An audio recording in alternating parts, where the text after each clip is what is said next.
MrBeast, Logan Paul, and KSI teamed up to fix the school lunch, and instead they made a product so mocked that people started unboxing the mold inside it like it was a rare Pokemon card. This is why MrBeast's Lunchly crashed and burned, even though it's still sitting on store shelves right now. Here's the setup. In September 2024, Jimmy Donaldson, better known as MrBeast, joined up with Logan Paul and KSI to launch a Lunchables-style meal kit. Every box came with a savory entree, a bottle of Prime, and a little Feastables chocolate bar. And if those two names ring a bell, that's the whole trick. Prime is Logan Paul and KSI's drink. Feastables is MrBeast's chocolate. So Lunchly was basically a crossover event. 3 creator empires crammed into one $4 plastic tray, and the audience behind it was massive. At launch, these 3 had a combined 372 million YouTube subscribers pointed at this thing. There were 3 flavors: the pizza, turkey stack M's, and Fiesta nachos. Each one copied almost exactly off an existing Lunchables product, a market that also includes competitors like Armour Lunch Makers and Hillshire Farms packing kits. Did Lunchly actually crash already crowded? The honest answer is more interesting than the same price as Lunchables. Because here's the detail that started the fire. It was never. They didn't sell it as a snack. They sold it as the healthy one. Logan Paul said their goal was to provide healthier alternatives, and MrBeast said they were out to disrupt the lunch market for kids with healthier, better tasting options. That one word, healthier, is the reason this whole story exists. Because the second you call yourself the healthy option, the entire internet grabs a magnifying glass. And they checked it fast. The backlash hit almost instantly. Lunchly got announced on September 16th, and by the very next day, it was already trending for the wrong reasons. One of the loudest early voices was DanTDM, real name Daniel Middleton, a giant in the kids' gaming world. He did not hold back. He posted, quote, "This is selling stuff for the sake of making money, simple. How does this benefit their fans? This is selling crap to kids who don't know better than to trust the people who are selling it to them. Do better." And that line, selling crap to kids who don't know better, became the rallying cry for everything that followed, because it stabbed right at the core problem.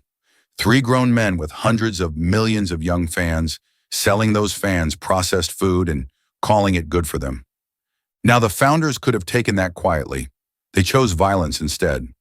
Logan Paul fired back at DanTDM, quote, "You don't say anything when Lunchables faces bans for allegedly containing lead, but when we create a better version, you're upset? Then don't eat it."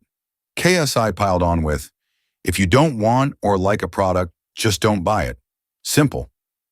MrBeast went the calmer route and defended the numbers, saying the turkey meal had 80 fewer calories, 60% less sugar, more electrolytes, and used real cheese instead of what he called Lunchables' cheese product. But his defense had a hole in it, and people found it fast. His tweet got slapped with a community note pointing out that his own Feastables bars had quietly been reformulated away from their original, healthier 5-ingredient promise. So the health argument was already wobbling before a single expert weighed in. And then the experts weighed in. On September 23rd, the doctor and YouTuber Dr. Mike, real name Mikhail Varshavsky, a board-certified family medicine physician, tore the numbers apart.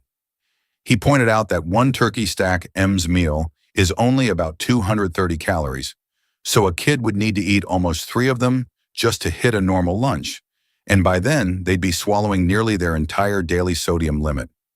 He also flagged that 23% of the calories came from saturated fat and 10.4% from added sugar, when the guideline is to keep both under 10%. The healthier label was doing some serious heavy lifting. But that was the polite phase of this story. Because if you're enjoying the breakdown so far, go hit that subscribe button, because this is the exact point where it all falls apart. Around October 18th to 20th, the mold showed up. People started finding fuzzy mold inside their Lunchly kits and posting it everywhere. The biggest one came from creator Rosanna Pansino, whose video was literally called "I Tried Lunchly, It Was Moldy."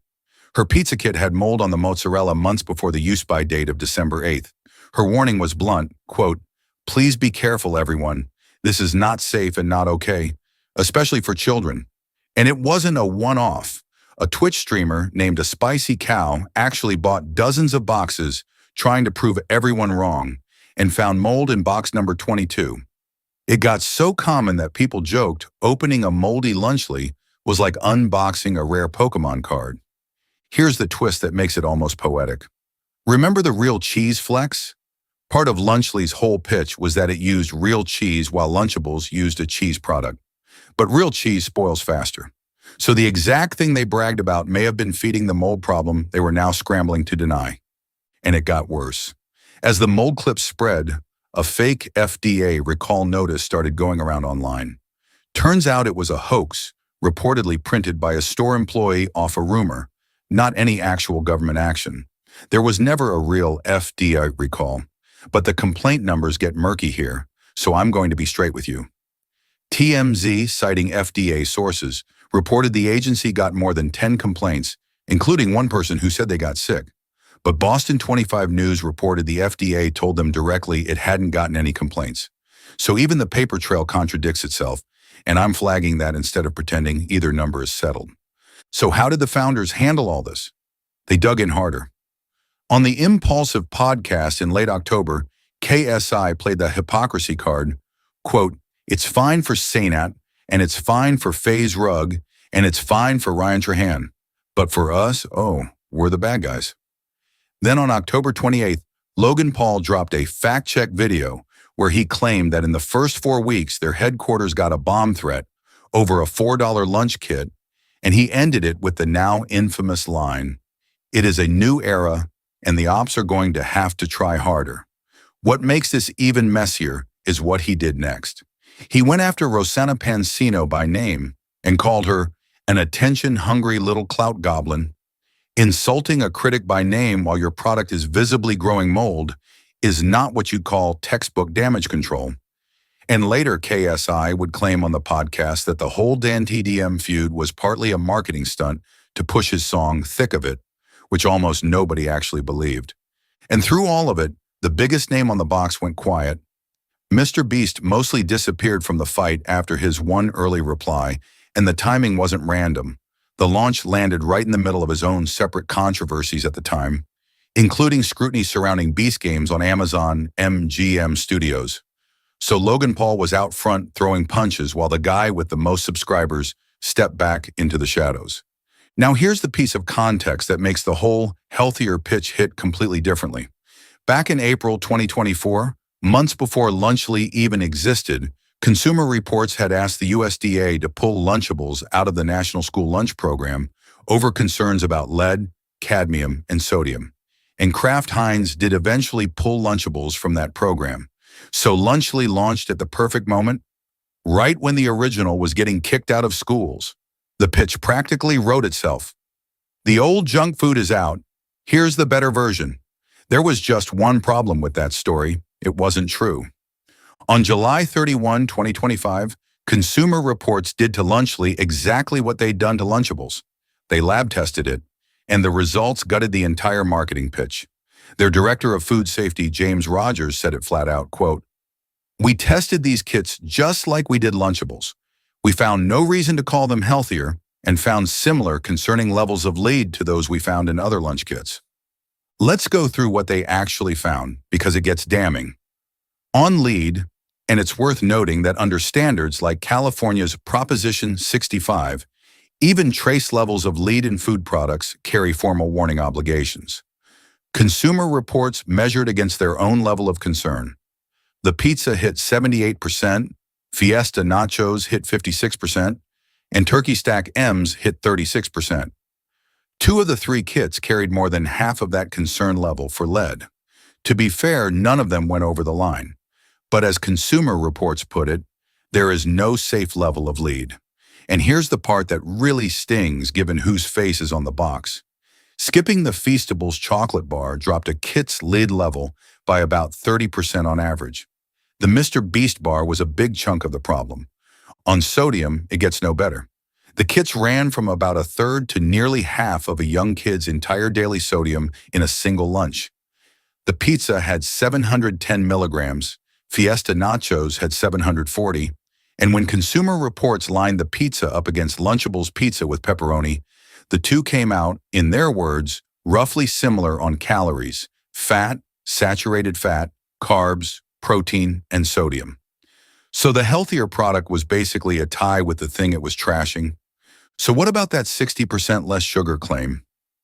Technically true, but their nutritionist Amy Keating explained why it barely means anything. Quote, yes, the sugar is lower, but it's replaced with 2 sugar substitutes, and overall, it's still a highly processed meal. The lower sugar mostly came from Prime being sweetened with sucralose and acesulfame potassium instead of actual sugar. 2 artificial sweeteners that carry their own ongoing research questions. You didn't get a health upgrade. You got a swap. And underneath all of it sat a bigger worry about who this was aimed at. Harvard T.H. Chan School of Public Health researcher Erica Kenny put it like this, quote, kids look up to these guys. I'm concerned influencers have a much stronger hold on kids' brains and kids' decision-making than classic marketing. That's the real weight behind DanTDM's original tweet. This wasn't a billboard. It was 3 of the most trusted faces in a kid's entire media diet personally vouching for the product. So let's go back to the title. Did Lunchly actually crash and burn? The honest answer is more interesting than a simple yes. Because commercially, no. It was never recalled. It was never discontinued. As of early 2026, it's still on sale at Target, Walmart, Kroger, Albertsons, and Amazon Fresh, and it actually grew from 3 flavors to 6, adding spicy nachos, BBQ chicken dippers, and PB&J dunkers. It even landed in Target nationwide in January 2025. On paper, it survived. But that's the trick of this whole story. What crashed and burned wasn't the sales, it was the trust. Lunchly launched on one single promise, that it was the healthier choice, and inside of a year, that promise got dismantled piece by piece. First by doctors, then by moldy cheese going viral, then by a lab test that found it was no healthier than the exact product it was built to replace. And instead of eating the criticism with a little humility, the founders answered with insults and defiance, which just kept the story alive longer. Lunchly is the rare product that didn't die on the shelf. It died in reputation while still sitting on it. 3 creators with 372 million subscribers set out to win by being the trustworthy option. And the lesson they left behind is simple. When your whole pitch rides on the word healthier, you'd better be ready for the entire internet and Consumer Reports to test whether that word was ever true. In Lunchly's case, the results came back, and they didn't match the box.